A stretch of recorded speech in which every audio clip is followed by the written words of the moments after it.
Hey, what's going on YouTube? This is the DGP News, and today I'm going to do a review of Monday Night Raw. Just got finished watching it. This is the show after SummerSlam, and if you watched some of my videos before when I did the reviews on SummerSlam, I thought SummerSlam was a pretty good pay-per-view. This Raw was okay. I thought it was okay Raw, but for the most part, it was pretty disappointing. The show started off with John Cena coming out to the ring, and basically he announced that he's going to get a surgery and he's going to be gone from WWE television for between 4 to 6 months, which is a good thing. I'm happy about that, gotta say. He also put over Daniel Bryan, which was cool. So I was glad to see that. So he called out Daniel Bryan. Daniel Bryan came out and John Cena left. Then before Daniel Bryan can get a word out, Stephanie McMahon came out to the ring, and I thought the segment was really interesting.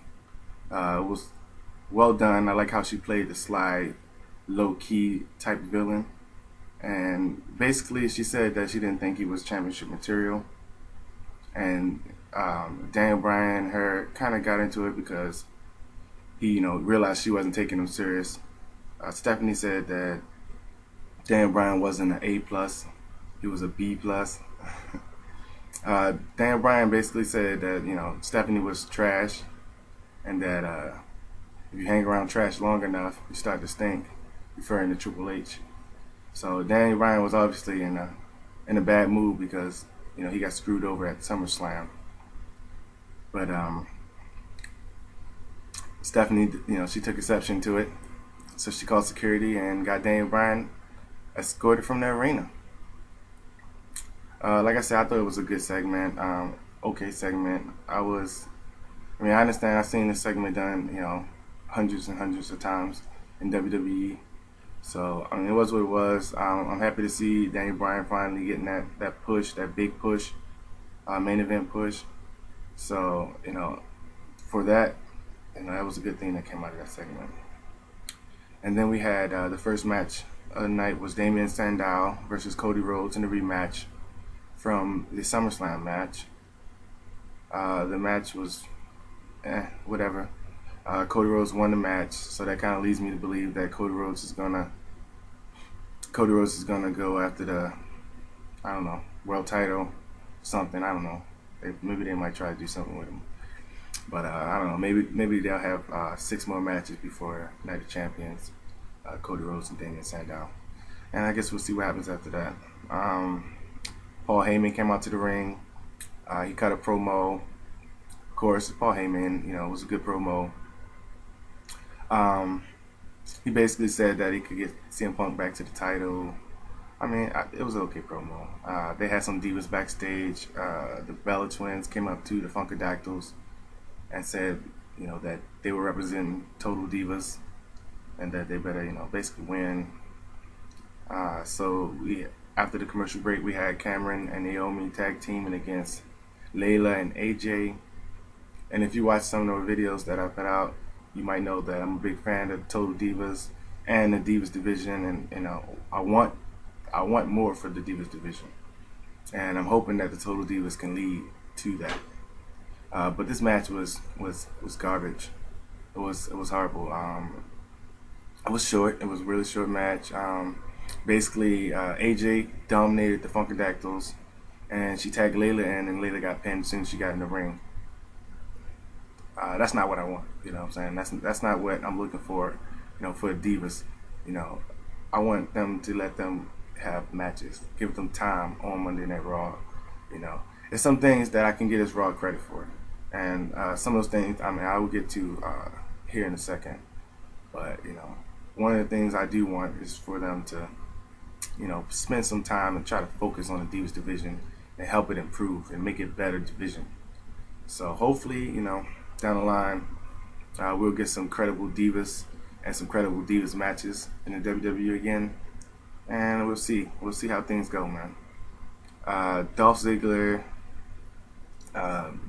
Brad Maddox announced basically that he was going to reward Dolph Ziggler for his comments that he made about Triple H on WWE.com exclusive.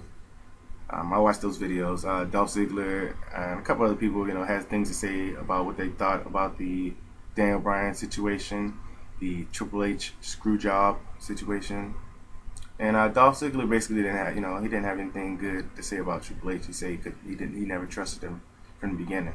So Brad Maddox basically said that to reward Dolph Ziggler for this, he would have a 3-on-1 match with the Shield.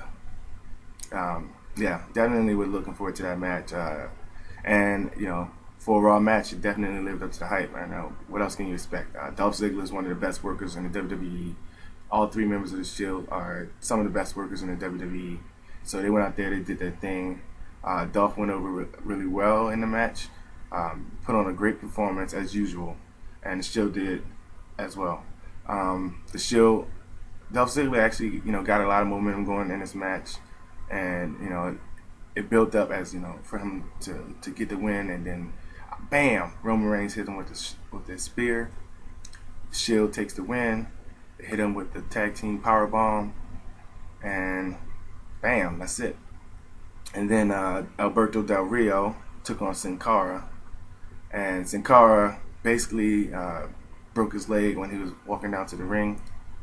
And Alberto Del Rio started cutting a promo about the Latino people and how he's representing them and how he loves them, whatever. I don't care about Alberto Del Rio.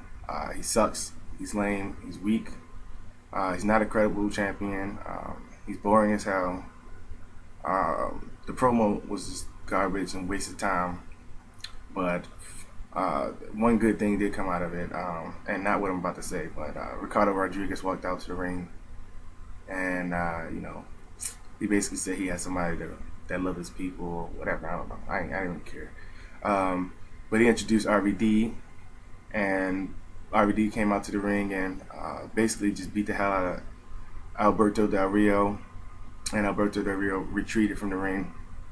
So that kind of leads me to believe that they might try to do a program with RVD going after the world title, which is something that I thought they should have did in SummerSlam instead of not having RVD on the card at all. But it is what it is. Like I said, the one good thing that came out of that was that RVD is in the main event, but at the same time, you just know it's just going to be an extension of Alberto Del Rio's reign. Whatever, it's the same old shit, same old typical WWE shit. Backstage, we had the Big Show. Brad Maddox came up to him. Big Show was one of the other people, along with Dolph Ziggler, who had some comments to say about what he thought about Triple H and what he thought about the outcome of that match between Daniel Bryan and John Cena, and then the screw job with Randy Orton getting involved and cashing in and winning the bank. So Brad Maddox basically told Big Show that he had a 3-on-1 against the Shield as well, but this time it would be all members of the Shield in the ring at the same time. Then they went to commercial. They came back. Zack Ryder and Justin Gabriel were backstage with some Foot Locker guy, and they were talking to him. And then Fandango came back there and stole a scene from them and basically got him a shoe. It was what it was. I didn't really care for the segment. I like Fandango, and I hope they do more with him. But this stuff they've been doing with him lately, man, this shit is just pissing me the fuck off, man. I like Johnny Curtis, man. I think Fandango, man, is a good wrestler, man, and he's over, man, with the audience. Even in that segment, even though the segment was just a waste of time, he was still over with the audience. So hopefully in the future they will, do something better with Fandango, and hopefully he lasts in the WWE for more than a year. And then we had the Ryback segment. Man, backstage, Ryback bullied some jabroni backstage. Basically, just embarrassed the guy. Had him stand in the shower and turn the shower on and run the water into his bag. I'm liking the stuff they're doing with Ryback right now, man. Really entertaining, man. It's funny. It's entertaining, man. So I think good for Ryback's character, man. And it kind of almost seems like he's having fun. So he's definitely getting into that character, and I'm liking it. Then they had the Big Show versus the Shield match. Big Show had a nice dominant performance. I didn't like him coming out to the ring all smiley, happy and shit, but it was a nice performance by the Big Show. He basically dominated the Shield throughout that match. He even hit Roman Reigns with the spear, but ultimately the Shield got the win after a tag team powerbomb on the Big Show. And then CM Punk came out to the ring. Ooh, this this right here is what this is one of the gems in this episode of Raw. CM Punk came out to the ring and cut a promo, and just like only CM Punk can do, man, he tore it up, man. He even flipped out a little bit, man. He flipped out on one of the audience members. He called him Fatso, and he was like, "Get in the ring, I'll beat your ass." I don't know what he said. He called him a bitch. He said, he said, if you got the balls, whatever. You know what I mean? Like, even beyond the normal standards, the average standards of what WWE normally provides. And I thought he did. I thought it was a great promo, man. Ultimately, he called out Paul Heyman, and Paul Heyman came out with Curtis Axel, and basically Paul Heyman said that that if CM Punk stayed in the ring, that Curtis Axel was going to take him out. And I thought that was interesting because in that they had a brawl, Curtis Axel and CM Punk had a brawl, and during that brawl, Curtis Axel got the upper hand on CM Punk a couple times, man. He started beating down Punk's legs with the chairs, man. He was stepping on his head, and I thought that was really good for him, man. Even though ultimately CM Punk took over, got the leverage back, and he did the GTS on the outside of the ring into the stairs. It was cool, man. I liked it, man. I liked the promos from CM Punk. I liked the promo from Paul Heyman, and I thought it was just good for Curtis Axel too. So it all worked out well. And then R-Truth fought Bray Wyatt. Bray Wyatt made his Raw debut tonight. Bray Wyatt, man, this guy, he kind of reminded me of like a Dean Ambrose with his personality and like how well he is in touch with, connecting with the audience. Short match. Bray Wyatt, gave R-Truth the kiss of death and wrapped it up. Then we had a little promotional package for soon-to-be, superstars for the WWE, the Los Matadores. It's interesting to see what's going on with that. Don't know too much about them. Not sure who they are. I haven't seen anything from them or heard anything from them. So yeah, man, it seems interesting, man. It's a rejuvenation of the tag team division. So yeah, man, I'm looking forward to that. They also had the Primetime Players, man. The Primetime Players made their return to Raw, man. I don't know how long it's been, but I know these guys haven't really been featured on Raw that often, and if they have been, it wasn't too pretty for them. But they had the Real Americans, man, cut a promo. My boy Zeb Coulter, man, did his thing, got a great reaction from the crowd, and basically set up for the Primetime Players to come out there and get, become faces, become good guys, So it was cool to see, the WWE now. It seems like they're gonna try to put some emphasis on the tag team division. So that's a good thing to me. The Primetime Players got the win over the Real Americans, which was cool. Darren Young got the win. He got the pin at the end of the match. So it was a good match. It was an okay match, I just thought it was cool that I got to see some wrestlers that that I liked going to Raw, on Raw. Hey, I'll take it when I can get them. But also, speaking of wrestlers I like, the Usos was in action against 3MB, the three-man band. Cool match, man. To me, it was a win-win match. I mean, it wasn't a great match or anything like that. But both these tag teams are at the bottom of the barrel. And once again, it shows emphasis on the tag team division. So the Usos got the win. It was a great spot towards the end of that match where One of the Usos, I believe it was Jay, but I could be wrong. He jumped over the top rope and tagged his brother, and then landed onto the members of 3MB on the outside of the ring. And I thought that was a pretty cool moment. And then Jimmy, or the other Uso, he climbed up to the top rope and did the splash off the top rope, got the win, man. Cool, man. That was cool. And then they had Miz versus Wade Barrett. Don't really know why.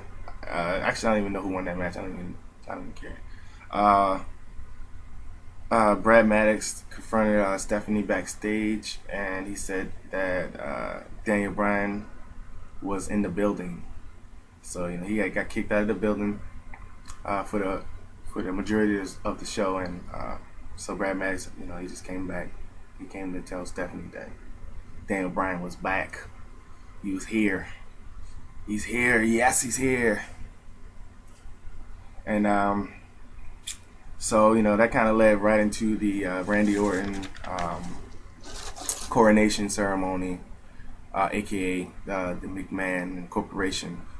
I think it's cool, man. I think the whole situation's cool, but it started off with the entire roster, the entire WWE roster, basically on top of the ramp. They had the 3 members of the Shield right at ringside on right along the apron on the outside of the mat, and then they had Vince McMahon, Stephanie, and Triple H inside the ring. Vince McMahon cut a little promo. Then he said that Triple H basically said Triple H did the right thing. Kind of talking about this. When he was talking about Brad Maddox becoming a referee and if he could do the right thing, and Triple H said, we really need somebody that can do the right thing, and so Triple H got the mic. He cut a promo. I thought it was a good promo. I thought it was a pretty damn good promo, man. Really interesting promo. He basically said, that everything he did was for the WWE universe. He did it for them. He didn't do it for himself. He had to basically suck up his pride, for somebody that like Randy Orton that he even cared for and had this history with, because he did it what was best for business, what was best for the WWE fans and universe. So, and then he went on to basically say that Daniel Bryan wasn't championship material, and he wasn't face of the company material, and I thought that was a cool segment with all of them teaming up. Then he went on to introduce Randy Orton. Randy Orton came out, kept it short and sweet on the mic. He thanked Triple H. He shook Triple H's hand. Stephanie gave him a hug.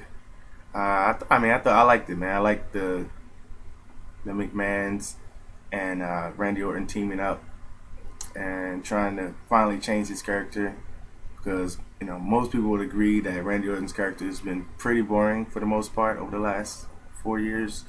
So it's the welcome change.